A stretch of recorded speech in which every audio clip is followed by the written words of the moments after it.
참된 회개로 나아갑시다 라는 제목으로 잠시 함께 말씀 듣기를 원합니다. 우리가 방금 읽은 시편 51편은 시편에 있는 많은 시들 가운데에서 유명한 시 중에 하나라고 할 수 있을 것입니다. 다윗이 성적인 범죄를 범하고 난 뒤에 나단 선지자가 와서 그의 죄를 꾸짖습니다. 그리고 나서 통회 자복하는 마음으로 하나님 앞에 회개하면서 시를 썼다고 표현할 게 아니라 회개기도 한 거죠. 회개기도 한 겁니다. 우리가 오늘 본문을 통해서 짧게 세 가지 사실을 기억해야 됩니다. 첫 번째는 우리가 짓는 모든 죄는 하나님께 범하는 죄라는 사실을 우리는 알아야 됩니다. 오늘 4절에 보면 이렇게 말을 해요. 다윗이 내가 주께만 범죄하여 주의 목전에 악을 행하였습니다.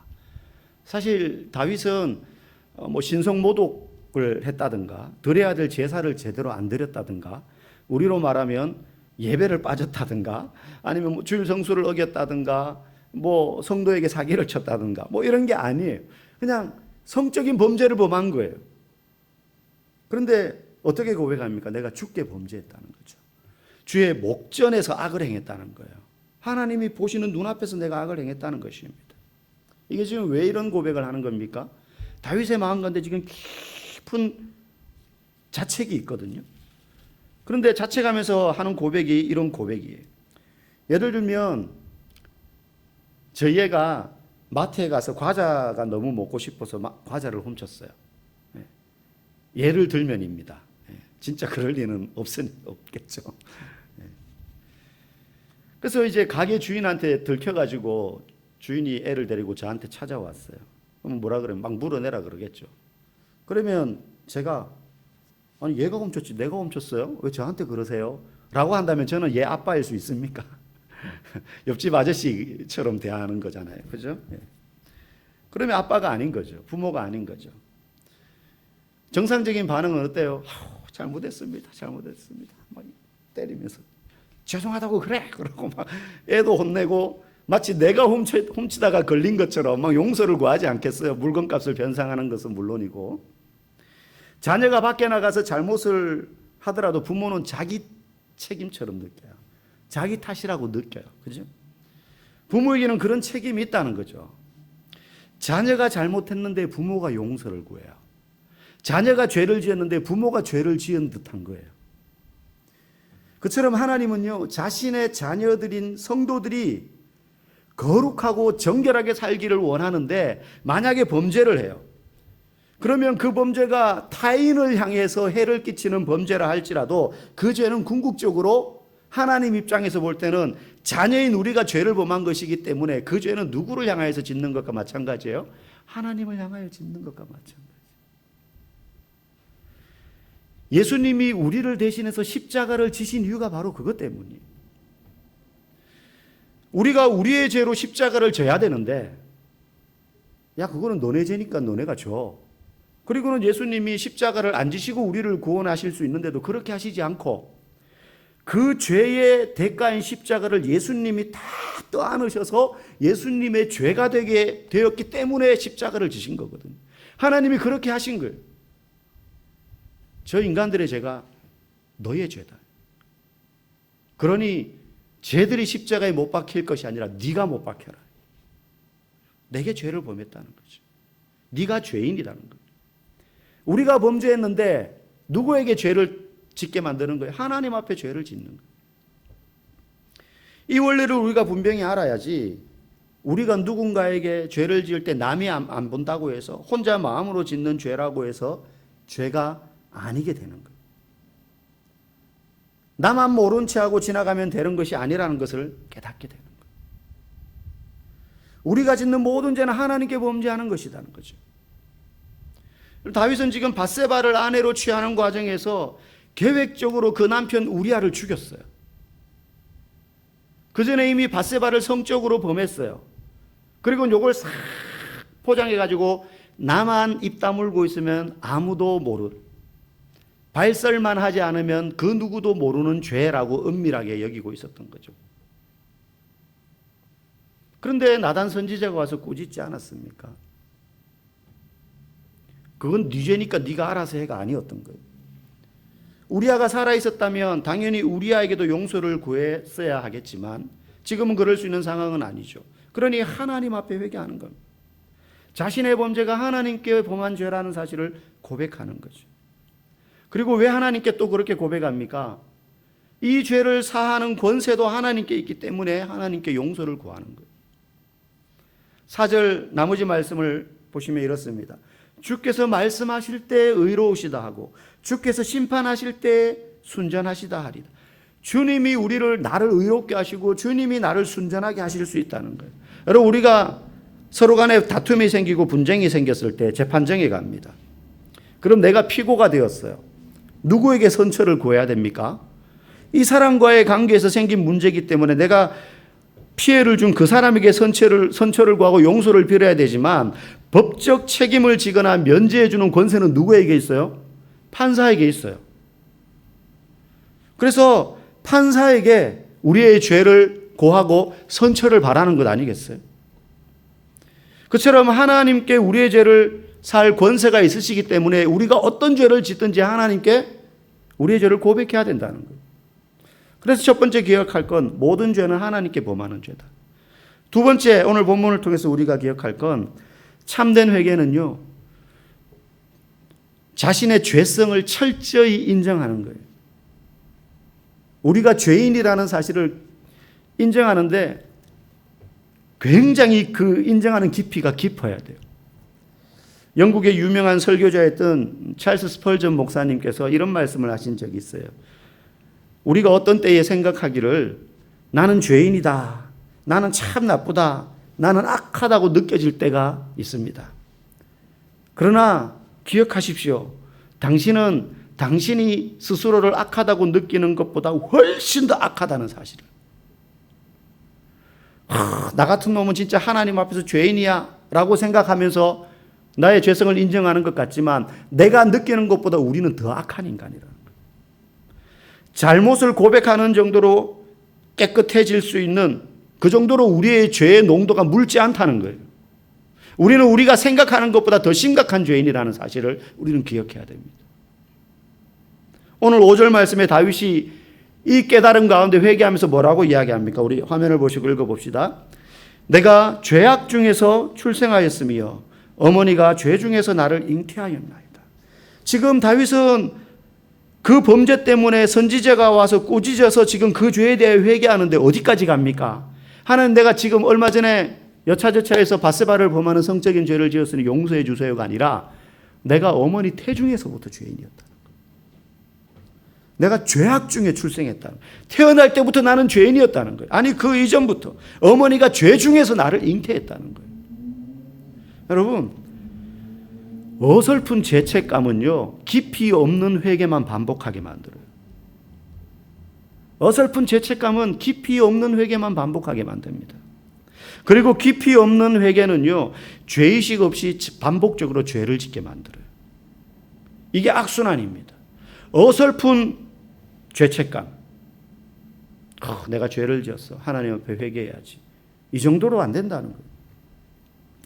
그건 깊이 없는 회개를 반복하게 만들고 깊이 없는 회개가 반복되면 죄의식 없는 범죄가 이루어진다는 거예요. 내가 범죄했을 때나 그렇지 않을 때나 예수 그리스도를 믿는 믿음을 가진 성도라면 자신이 스스로 생각하는 것보다 훨씬 더 큰 죄인이라는 사실을 잊지 않아야 됩니다. 이걸 우리는 잊어버릴 때가 많아요. 깜빡깜빡할 때가. 내가 꽤 괜찮은 인간이겠거니 하는 생각을 할 때가 있는데 큰 착각이라는 거예요. 바울도 디모데전서 1장 15절에서 뭐라고 고백합니까? 내가 죄인 중에 괴수다.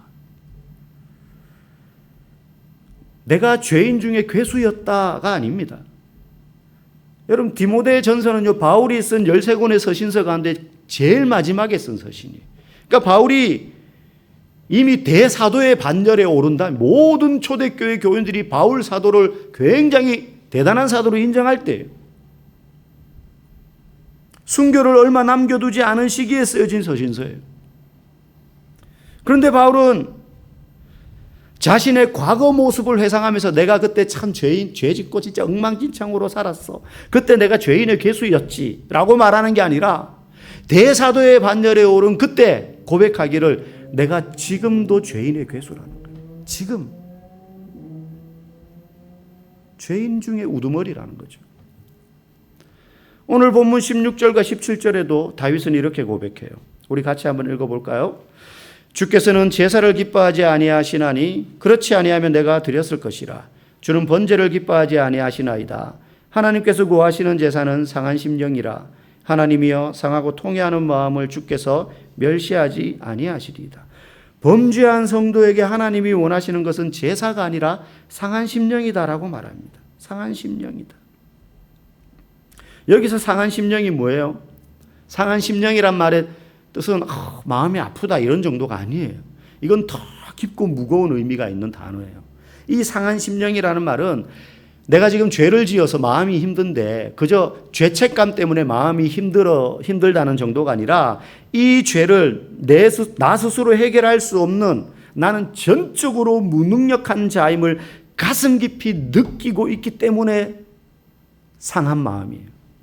그저 내가 죄를 지어서 하나님 앞에 범죄했구나 어떡하지 이게 아니라 이 죄를 이게 큰 죄든 작은 죄든 이 죄를 내 힘으로는 도무지 해결할 수 없는 전적으로 부패하고 무능력한 나 그런 나기 때문에 상한 심령이라는 거예요. 여러분 저와 여러분은요 그다지 훌륭한 인성을 가진 사람이 아닙니다. 아니 훌륭한 인성을 못 가진 정도가 아니라 죄인 중에도 가장 악질적인 죄인이라는 거예요. 가장 악질적인. 날마다 죽어야 될 사람이에요. 바울의 고백처럼 우리는 날마다 죽어야 될 사람이에요. 우리는 예수님의 의와 공로가 아니면 갱생이 불가능한 죄인들입니다. 갱생이. 제가 훈련소에 가가지고 훈련소에 처음 가면 군가를 며칠 가르쳐줘요. 10대 군가 이래가지고 하는데 지금은 그 군가를 안 하는 걸로 알고 있어요. 제가 처음 군대 갔을 때는 이제 그 군가를 배웠는데 군가 제목이 맞는지 모르겠는데 가사가 이렇게 시작돼요. 됐네 사람 됐어 새 사람 됐네 군에 와서 충성하고 새 사람 됐네 밝은 얼굴 힘찬 걸음 이만하면 어때 씩씩한 내 모습이 이만하면 어때 부르면서 엄청 자괴감이 들었어요. 군에 오기 전에 도대체 나는 어떤 인간이었기에 군대 와서 전부 다 이러고 있나. 씩씩한 내 모습이 이만하면 어때. 다 새 사람 됐다. 여러분 우리는 새 사람이 될 수 없는 존재였어요. 갱생이 불가능한 죄인들이었다는 거예요. 원래 우리는 그저 적당한 잘못을 저지른 정도의 사람이었다면 예수님이 십자가라는 그런 처참한 형벌을 받으실 필요가 없었습니다. 그저 매질 정도 맞거나 욕 좀 얻어 드셨으면 됐을 거예요. 우리의 죄가 그 정도였다면. 그런데 십자가에 달리시지 아니하시면 우리가 용서받을 수 없는 나무에 달린 자마다 저주받은 자라는 그 말씀처럼 십자가의 고통을 당하실 뿐만 아니라 사람들에게 저주받은 사람으로서 낙인 찍혀야 될 만큼 우리의 죄는 깊고 커요. 그래서 십자가 자체가 우리가 얼마나 형편없는 죄인이었음을 보여주는 증거입니다. 그러므로 오늘 이 다윗의 기도를 통해서 우리가 알 수 있는 것이 바로 그 두 번째, 우리의 죄성을 깊이 인정하는 것이 참된 회개다. 마지막으로 참된 회개는요, 마음이 새롭게 되는 것입니다. 마음이 새롭게 되는 거예요. 많은 성도들이요, 회개는 자신의 죄를 또박또박 소리내어서 하나님께 말로 고백하면 된다고 생각합니다. 그런데 그건 회개의 첫 단계에 불과합니다. 그 지점을 넘어서야 돼요. 내가 지은 죄를 분명히 생각해서 잊어버리지 않고 그걸 하나님 앞에 말로 고백하는 것 중요합니다. 그런데 그게 회개의 전부가 아니에요. 그게 회개의 시작이에요. 우리 오늘 9절과 10절 말씀 한번 같이 읽어보겠습니다. 시작. 주의 얼굴을 내 죄에서 돌이키시고 내 모든 죄악을 지워주소서. 하나님이여 내 속에 정한 마음을 창조하시고 내 안에 정직한 영이 기뻐하시는 내 안에 정직한 영을 새롭게 하소서. 거기 보시면 정한 마음을 창조하시고 정직한 영을 새롭게 하소서 이렇게 되어 있어요. 깨끗한 마음, 정한 마음이란 깨끗한 마음이란 뜻이고요. 정직한 영이라는 건 조금 풀이가 필요해요. 정직한 영이라는 건 거짓말하지 않는 영 이런 뜻이 아니라 하나님이 기뻐하시는 일을 하게끔 하는 심령을 말해요. 하나님이 원하시는 일을 하려고 하는 마음. 근데 이걸 내 안에 창조하시고 새롭게 해달라고 기도해요. 이건 원래 내 안에 전에는 깨끗한 마음이 없었고 하나님이 기뻐하시는 일을 하려고 하는 그런 마음의 동기가 없었는데 이제 내가 회개하니까 그런 마음을 부어주세요가 아니라 없던 마음을 새롭게 달라는 게 아니라 우리에게 이미 있었던 그러나 범죄함으로 말미암아 사그러져 있던 하나님이 기뻐하시는 일을 하려고 했던 내 마음을 다시 새롭게 더 충만케 해달라는 거예요. 여러분 우리가 범죄했을 때 회개 기도가 어떤 방향으로 나아가야 되는지를 이 구절은 보여줘요. 그저 나의 잘못을 나열하는 것, 입으로 고백하는 것, 거기서 멈추면 참된 회개가 될 수 없습니다. 범죄했을 때야말로 우리의 마음과 영이 더욱 새롭게 되어야 될 시점이기 때문에 우리의 죄를 고백할 뿐만 아니라 하나님께 우리의 마음이 하나님이 기뻐하시는 행동을 할 수 있도록 새롭게 해달라고 간구하는 데까지 나아가야 돼요. 그래서 용서해 주십시오. 이런 죄를 지었습니다. 예수님의 이름으로 기도합니다. 그러면 용서받았으니 끝이 아니라 용서해 주십시오. 주님, 내 마음이 하나님이 기뻐하시는 일을 할 수 있도록 내게 새 마음을 부어주십시오. 정직한 영을 채워주십시오. 그렇게 기도하는 지점까지 나아가야 되는 거죠. 내 마음이 고백을 넘어 하나님을 향한 새로운 마음으로 충만해져야 된다는 거예요. 그래야지 회개하고 나서 죄책감에 다시 짓눌리는 것이 아니라 새로운 소망의 삶을 살 수 있게 되는 것입니다. 로마서 5장 20절 21절 말씀에 이런 말씀이 있습니다. 죄가 더한 곳에 은혜가 더욱 넘쳤나니 이는 죄가 사망 안에서 왕노릇한 것 같이 은혜도 또한 의로 말미암아 왕노릇하여 우리 주 예수 그리스도로 말미암아 영생에 이르게 하려 함이라. 하나님을 향한 새로운 마음은요, 은혜로 충만해진다는 뜻이에요.